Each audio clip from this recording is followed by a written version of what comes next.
Good afternoon everyone, welcome to Wembley Stadium. It's on, it's here.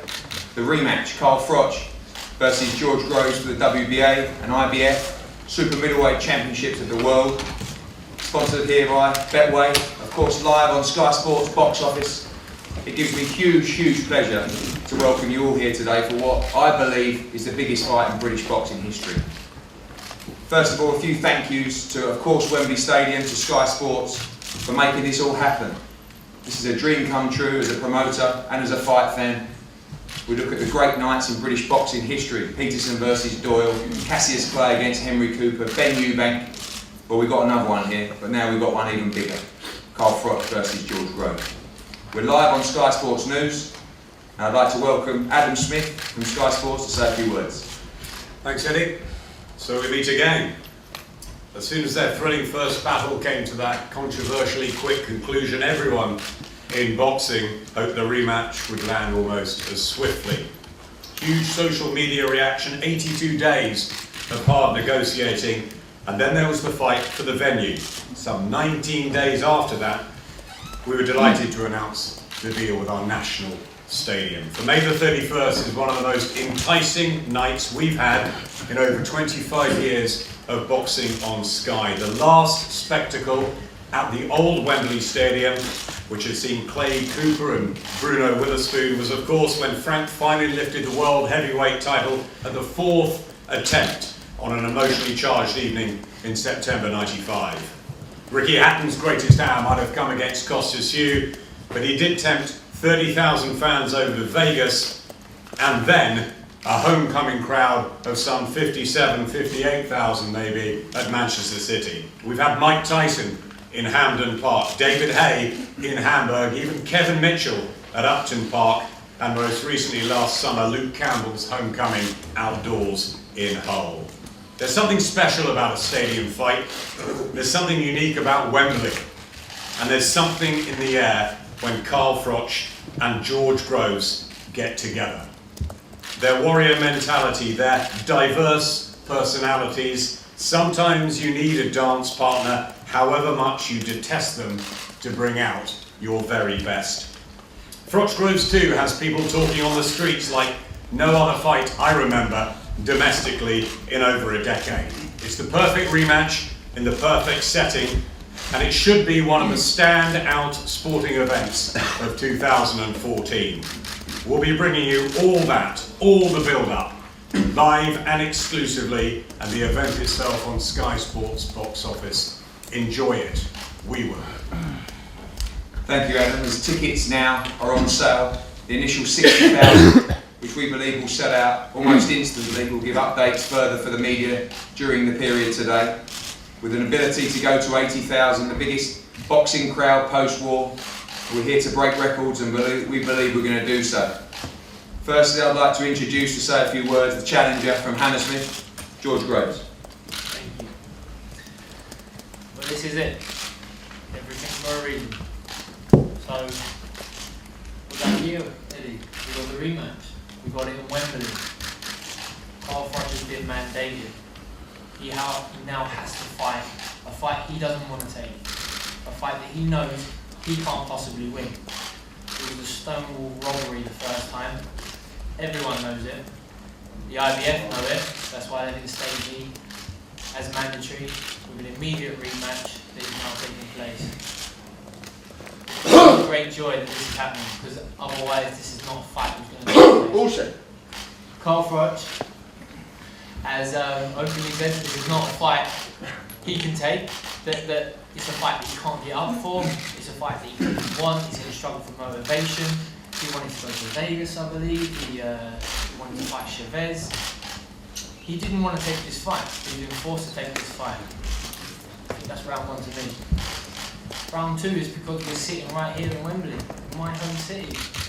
Why is this, Eddie? We're here. Carl's got to travel down to London now. He's got to come all the way down here to my hometown and fight in front of my fans.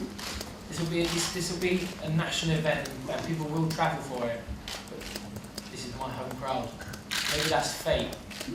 I don't know. Maybe everything for a reason. I'm sure. So know, Carl, that this is perfection for me now. Everything I do in this will be for a reason. There's not one thing that will be chance. Whether it be on fight night, whether I choose to hit you, it's not going to be whether I choose to hit you in the head of the body, it's whether I choose to hit you on the chin, whether I choose to hit you on the nose, on the ear, in the ribs, on the elbow, wherever I want, Carl, that's where I'm going to hit you. Understand that. Understand that now. And I wish you the very best in your training camp, because it's all systems go for me. The first fight, I said it before, we went in believing, now we go in knowing. And more importantly, Carl FROCH knows. You know, there's nothing you can take from the first fight. Absolutely nothing, apart from the gift that was given in the 9th round by Howard Foster. He had nothing. He was totally spent. This time round, he's going to have to go into camp and look to his trainer, Rob, who I've got a lot of respect for, but Rob's somehow going to have to figure out what he can say to Carl that's positive from the first fight, because there's nothing. I don't have a clue how they're going to prepare for this fight. I wish him the very best. He's certainly going to need it. Thank you, George. And straight over to the 4-time champion of the world, IBF and WBA super middleweight champion, Carl FROCH. Afternoon, everybody. Wonderful turnout. Thanks for coming to what looks to be one of the biggest fights in British boxing, as Eddie's already said. I'm going to echo a few things he said in the last 10 years. Fantastic stadium. Wembley doesn't get any bigger than this. The platform for boxing and for myself to showcase my skills on this platform. I'm just so excited. Sky Sports box office and Wembley Stadium, it doesn't get any bigger than that. So to begin this opportunity, I'm sure George Groves feels exactly the same. It's a wonderful opportunity that we have to take with both hands. I'm excited that you know, this opportunity has come along at this time of my career, because you know, I've been a pro over 10 years, and to fight in an outdoor event of this magnitude, the last time I can remember was watching Ricky Hatton against whoever was boxing at the Man City ground. It was over 50,000 fans, and I can remember looking over my shoulder and seeing a carpet of people and thinking to myself, wow, this is amazing. Will I ever get this chance to fight in front of this many people in an open air event from my career? Probably not, but it looks like now I am doing, and that for me is very, very humbling. I've had an unbelievable break over Christmas and New Year with my family. I've got a chance to meet my newborn baby girl, Natalia. She was born just before the Mikhail Kessler fight, actually. So I didn't get much time to spend with her. And then straight after the Mikhail Kessler fight, I went into a dance tournament, which you all know about. And then I was from that straight into the first fight with George Groves. So there was a 6 and 7 month, maybe an 8 month period there where I was just busy, work, busy, I didn't have time. So Christmas and New Year for me, I've had some bonding time with my baby girl, spent some family time. I've been at home, changing nappies and night feeds. Let me tell you, that's overrated, but I've enjoyed it. And you know, I've missed the gym, I've missed boxing, I've missed hitting the bag, I've missed listening to Rob and, you know, working hard on the road run. And that's bad news for George Groves, because I'm now excited and looking forward to getting back in the gym and getting in the ring on May 31st and doing the business. The last time, in fact, I felt this mentally switched on, focused, happy and confident was the build-up for the Lucha Butte fight. And we all saw what happened there. So, like I said, I'm just enjoying it, so everybody else should enjoy it. And Wembley Stadium, wow. Thanks, Carl. We're going to hear now from the trainers from each camp. Firstly, Paddy, I'd like to invite you to say a few words. Eddie, thanks. I don't have too much to say though. May the best man win on the night. Fight everyone's looking forward to. It's good that it's getting done. Thank you, Paddy. And Rob, a few words about the fight. Yeah, obviously it's going to be a massive fight. Obviously it's going to be a massive fight. It's going to be huge for British boxing. I mean, you're only as good as your last fight in British boxing, and Carl will be the first to admit he wasn't great in his last fight. Having said that, he finished like the Carl we know, and you know, 7, 8, 9, the fight took a change, and Carl FROCH looked very strong and on his way to success in round 9. But that's by the by. The fight's on. It's a fight Carl was going to take again. It's a fight I was going to take again for Carl. There was a lot of to and fro, and this happens in the sport. But make no mistake about it, Carl FROCH was going to box George Groves again. It wasn't about being mandated. It wasn't about anything. It's about him deserving a rematch, which we agree with. Carl deserving the right to try and finish the job second time round. So it's going to be a great fight. It's going to be great for British boxing, and we're going to look forward to it. Thank you. Thank you. Just a couple of other quick thanks. Obviously, we know this fight on sale at 12 o'clock today through C Tickets. Thank you to our official ticket provider, of course, Betway, Lonsdale, HBO, our partners. This will be live across America and also around 100 countries around the world. This is a huge event, and thank you to all those involved. We're going to go to the floor now for some questions. I believe Sky Sports News have some for us. Thank you very much, Eddie. Good afternoon, gentlemen. Quite the build-up. Let's start by picking up where the last fight left off. George just referred to it as a stonewall robbery. Carl, what would have happened had Howard Foster not stepped in? I think everybody's entitled to an opinion on that fight, and we've heard numerous opinions, and to me it's 50-50 split. What I think about the stoppage is totally irrelevant. All I know is it was controversial, and that's why we're here today, and that's why the rematch is happening. So let's enjoy it. It's not going away. It's happening May 31st, and there's going to be no question marks over the stoppage this time, let me tell you. George, if you finish your Rubik's Cube, can you tell us what you think would have happened? Yeah, it would have. It's all down to ifs and maybes, and Carl was trying to do his best to bring up these ifs and maybes.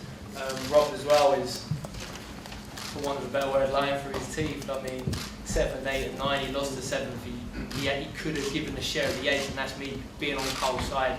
And he got buzzed at the start of the 9th.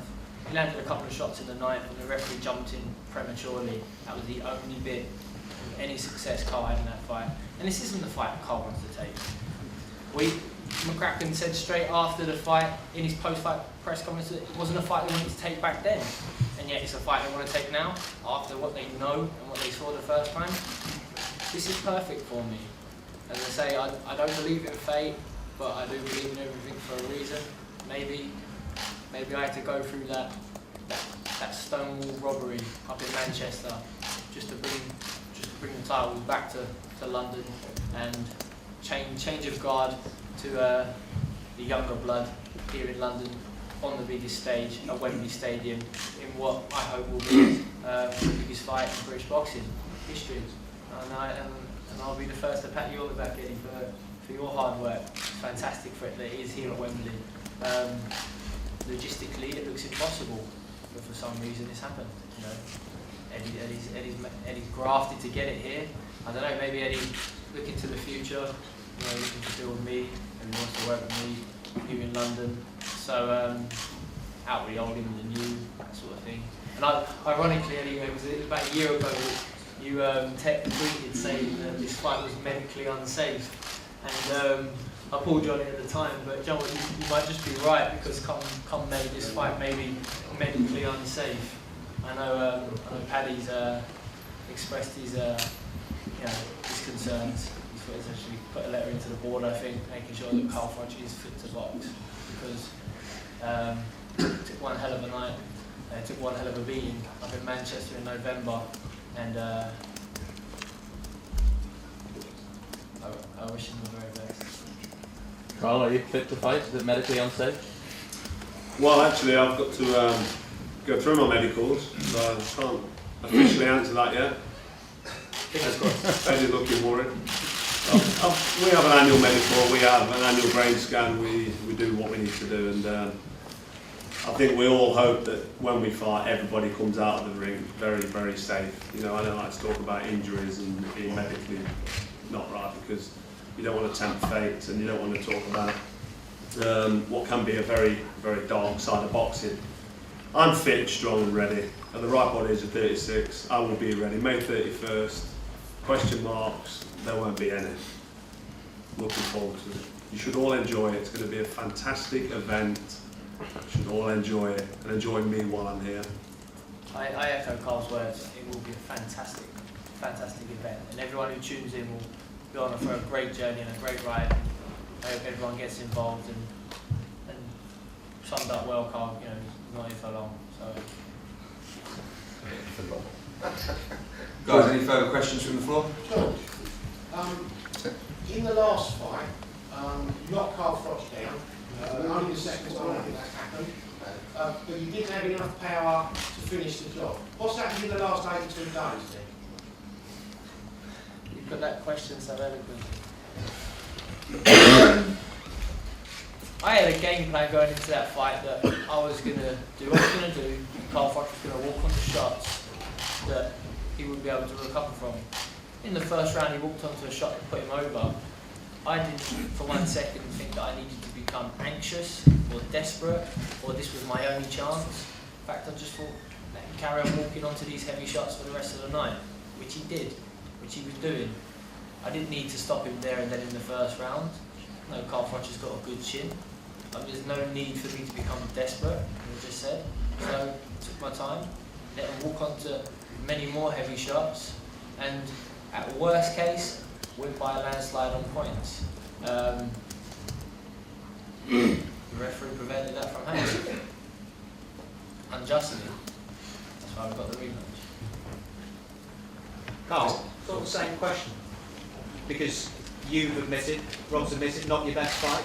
What's changed for you in those last 82? I think what went wrong for me in the first fight, if I'm going to make any, put any blame on anything, I think mentally it was very, very difficult for me to be on my A game and be totally up for fighting George Groves. You know, it's difficult as a human being to fight somebody who's not boxed anybody ranked in the top 15 in the world, and everybody's telling you this is a mismatch, you're going to wipe the floor with him. You know, after a while you start listening to it, and maybe you take a back seat. Not physically, I'm always in the best of physical shape, as you know. You've seen me finish like a steam train time and time again. But mentally last time, I was not at the races. I was not there. And it was almost humanly impossible to be physically switched on for the first fight. It just was, based on facts and based on results of previous fights. So, you know, I'm not going to make that same mistake again. I'm at fault for doing that, and I almost paid dearly for doing that. So, you know, for me to now be in the best physical or best mental state of mind I've been in since I can remember in my life, that spells trouble for George Groves, because lightning doesn't strike twice. It couldn't have got any better for George Groves, and it couldn't have got any worse for me, and I still won. So I take a lot of confidence from that first fight, and I'll be taking that confidence into the rematch. There you go. So you Slow clap. In view of the refereeing controversy last time, has Carl and George given thought that perhaps this time they should have a referee from outside of Britain? Yeah, we're already in discussions with the British Boxing Board of Control. I feel, and I think that most people feel within the camps, that the officials for this fight should be neutral because of the magnitude of our neutral, I mean, outside of British jurisdiction. I think it's too big, you know, to leave anything, any blame, any controversy. We had the controversy of the first fight, and you know, I do feel for Howard Foster, I think he's a top class referee, and I think he made a decision that he felt was right on the night. Many believe that he wasn't right, and he'll have to live with that throughout his career. But you know, I think the British Boxing Board of Control have top class officials. George has made it very clear to us that he doesn't want British Boxing Board of Control's officials for this fight, and we're talking to them. Obviously they can have the supervisors involved in the fight, and we'll see how that unfolds. But you know, I feel as though there's too much on the line to perhaps you know, leave that to chance. Carl talks about lightning striking twice and it doesn't happen. I think he's right. Hal Foster won't be refereeing that night, and lightning won't strike twice, and he won't gift you the gift he was given the first time. So, other than that, it'll be much the same. You two guys still hate each other? I don't hate no one. No one I box, certainly not. Nothing, Carl. Nothing. The same as all my opponents. I don't like him, I don't dislike him. I just go about my business. If we wasn't boxing each other, I probably wouldn't want to sit in a room with him too long, but other than that, I feel nothing towards him. I don't need to. Like I've said, for me to perform at my best, I need to be on my mental A game, and hate doesn't involve being mentally prepared for anything in life, including boxing. So you know, just watch a relaxed, cool, calm, and composed Carl FROCH do the business at the end of May. Carl, how would you surmise George's behaviour after the first fight? I don't really have an opinion on that. I mean, George Groves behaved how he's behaved. He's done what he's done to, in his own mind, get to where he's got. So, fair play to him. Let him carry on doing what he's doing. I've got absolutely zero interest. I speak to Eddie Hearn, I speak to Rob Kraken, my coach, and we make decisions. The decision's been made to fight on May 31st, and this what's promising to be an unbelievable event. So just look forward to it. Any further questions, guys? Okay, we're going to move these tables out of the way, and we'll have photos with the guys and the first head-to-head. Thank you very much for your attendance, May the 31st.